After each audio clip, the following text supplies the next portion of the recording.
Hi there, welcome back Greeks and welcome to CPU.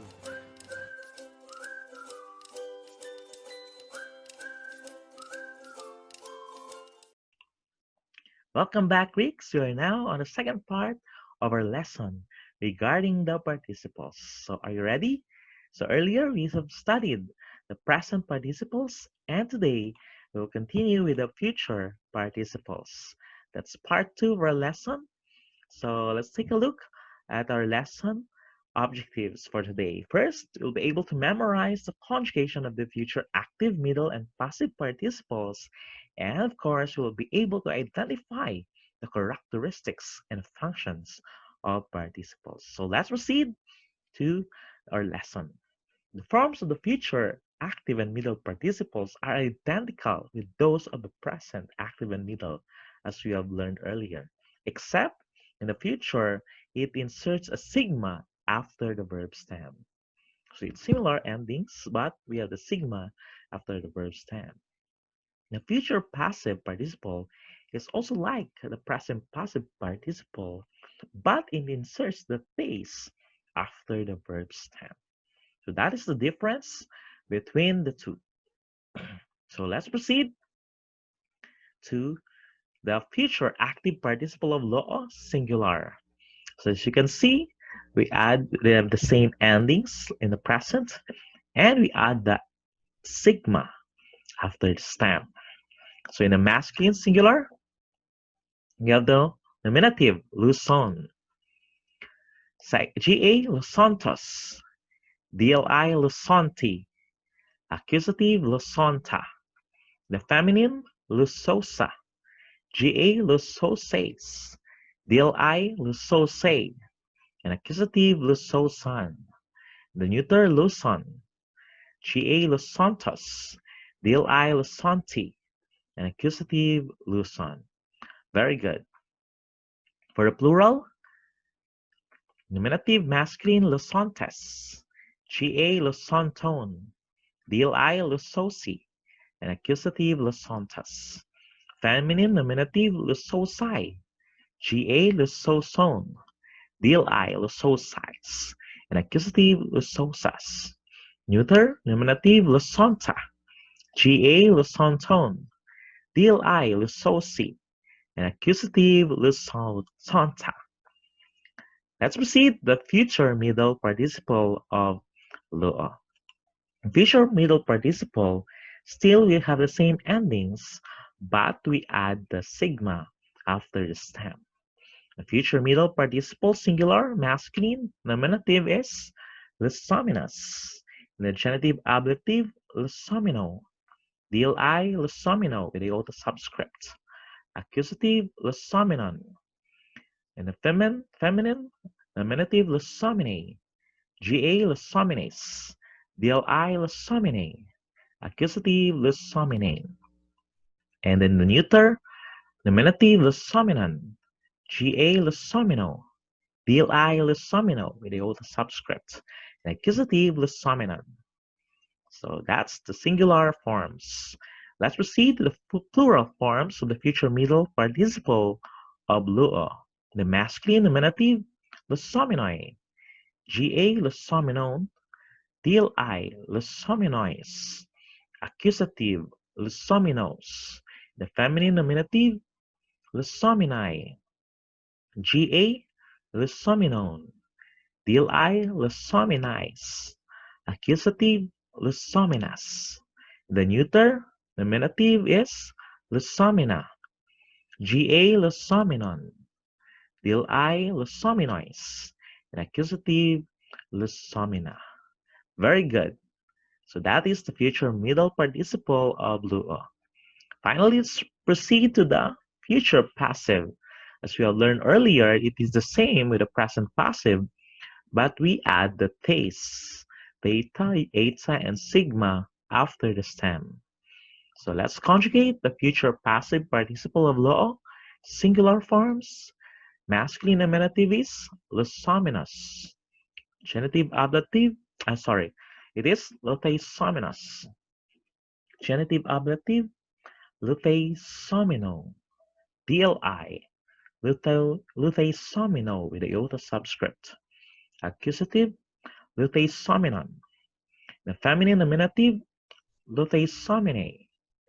GA, Luthesomines. DLI, Luthesomine. Accusative, Luthesomine. The neuter, nominative, Luthesominon. GA, Luthesomino. DLI, Luthesomino with iota subscript. And accusative, Luthesominon. Very good. Let's proceed to the plural future passive participle of luo. The masculine nominative is Luthesominoi. Genitive ablative, Luthesominon. DLI, Luthesominois. Accusative, Luthesominos. The feminine nominative is Luthesomini. GA, Luthesominon. DLI, Luthesominize. Accusative, Luthesominas. Finally, the neuter plural nominative form, Luthesomina. GA, Luthesominon. DLI, Luthesominois. And accusative, Luthesomina. Very good. That is the future passive participle of luo in its singular, plural, and different gender forms. Let's take a look at the characteristics of a participle.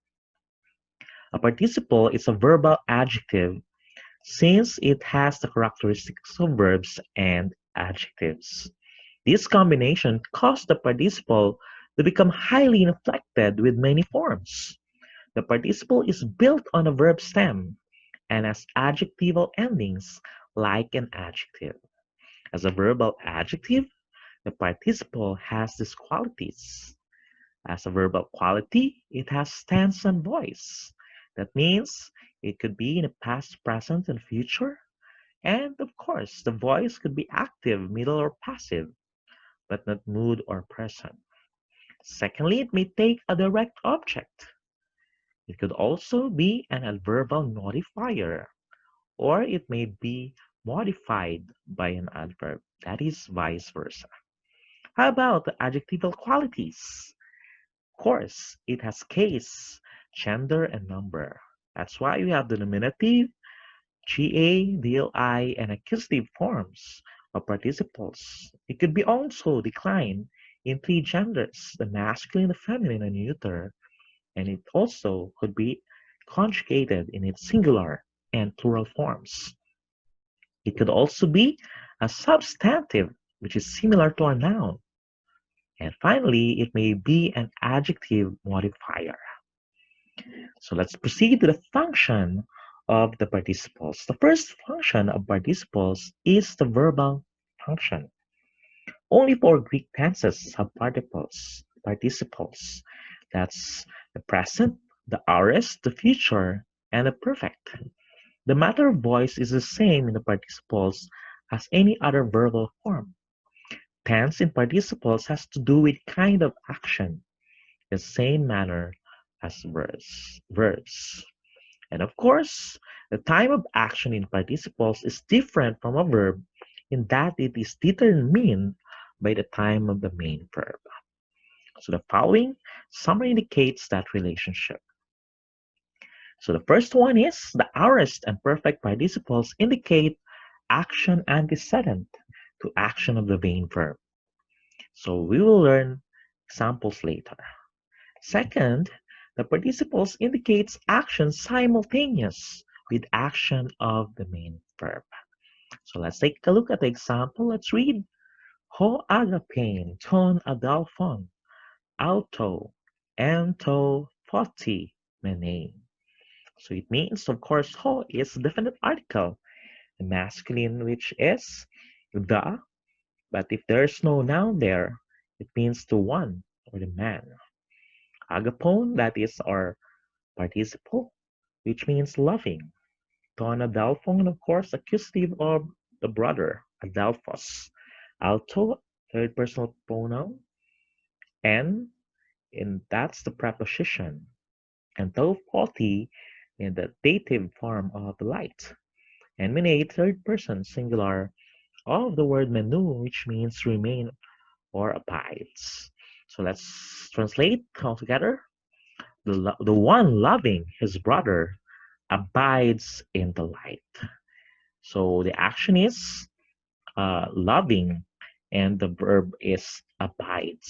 So the loving works simultaneous with abides. So if you abide in the light, you should love your brother. That is found in 1 John 2:10. Third one is the future participle indicates action subsequent to the action of the main verb. Let's read. Eite gar ex arches o Jesus, tines esin hoi me pistiontes, kai tis estin ho pardoson auton. So what is the participle here? You have the pardoson, the future participle. And of course, uh, we have pistiontes, believing. Let's, it means, let's translate for Jesus. That's the subject because it has a definite article. Had known from the beginning the ones who did not believe and the ones who will betray him. So the believing and the betraying is subsequent with the other action verb. All right, so that is the subsequent function. That verbal use of the participle demonstrates the verbal aspect and expresses when, how, why, on what condition, by what means, or under what circumstances an action took place. Let's take a look at this example. Let's read. Kai, Elthon, Kanos, Elegse, Ton Cosmon, Peri, Amartias, Kai, Peri, Dikaiosones, Kai, Peri, Chrysios.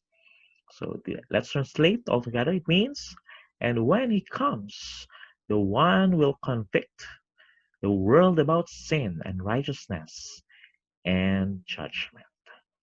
So here we have the Elthon when he comes as our participle. So it means it serves as an adverb also to the verb elexe.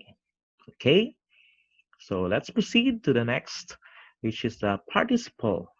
In this instance, conveys the time of the main verb and is called a temporal participle.